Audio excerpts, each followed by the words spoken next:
ሰው ሳይኖር ቤት ዘግታችሁ የምትሄዱ ሰዎች ጥንቃቄ አድርጉ። ነገ ሁላችሁም ላይ ሊያጋጥም ይችላልና መረጃውን እስከ ፍጻሜው ተከታተሉ። በአዲስ አበባ ብዙዎች ጉድ ሆነዋል።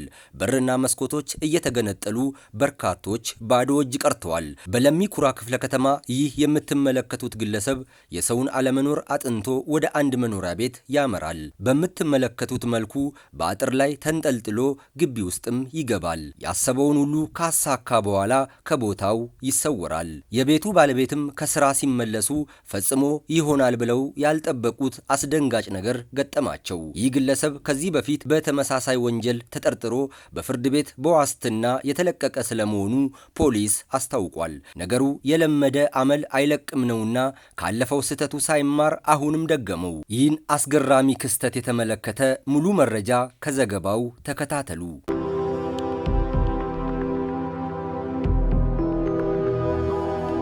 ለአዳር ስራ ቤታቸውን ዘግተው እንደሄዱ የሚናገሩት የግል ተበዳይ አቶ ደረጀ ይልፏሿ ከስራ ሲመለሱ ቤታቸው መስኮቱ ተሰብሮ የተለያዩ አልባሳትና ቴሌቪዥን በመሰረቃቸው ወደ ፖሊስ ቀርበው ማመልከታቸውን ገልጸዋል። ስራ ድሬስ መጣ ምንም ነገር ስላላየው በሩን ከፈትኩ። በሩን ስከፍት አንዳንድ የትራስ ጨርቆች መሬት ወድቀዋል። ማጣላቸው ምናምን ብዬ ደንግጬ ቁምሳጥኑ ባዶ ነው። መሳቢያ ተከፍቷል። ምንም ነገር የለ። ዞር ስል ቴሌቪዥኑ የለም። ከዛ ወጣ ብዬ ሳይ መስኮቱ ተሰብሯል።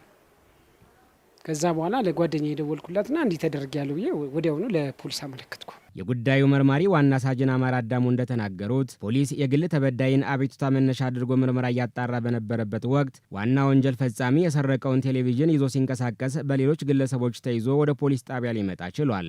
ተሰረቁ በማለት ያመለከቱትን የግል ተበዳይን በመጥራት ንብረታቸው የራሳቸው መሆን አለመሆኑን እንዲያረጋግጡ ሲደረግም የራሳቸው መሆኑን በማረጋገጣቸው ምርመራውን በማስፋት ሌሎች የተሰረቁ ንብረቶችን ከአራት ግብረ አበሮቹ ጋር በቁጥጥር ስር ውለው ምርመራ እየተጣራባቸው እንደሚገኝ ተናግረዋል።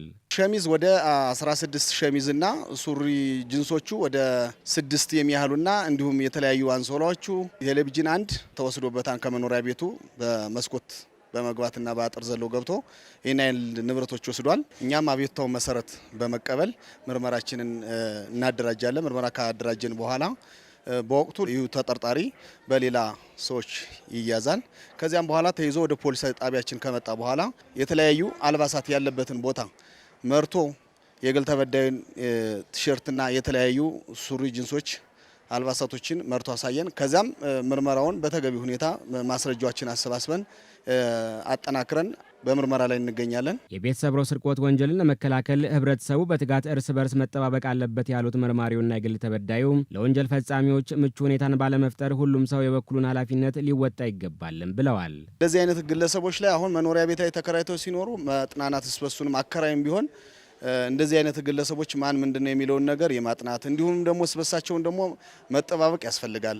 ውጪ ባሉ ሱቆች አካባቢ ለመወጫጫ የሚሆን ነገሮች መቀመጥ የለበትም። ሁለተኛ እያንዳንዱ ተከራይ መነጋገርና መተያየት አለበት።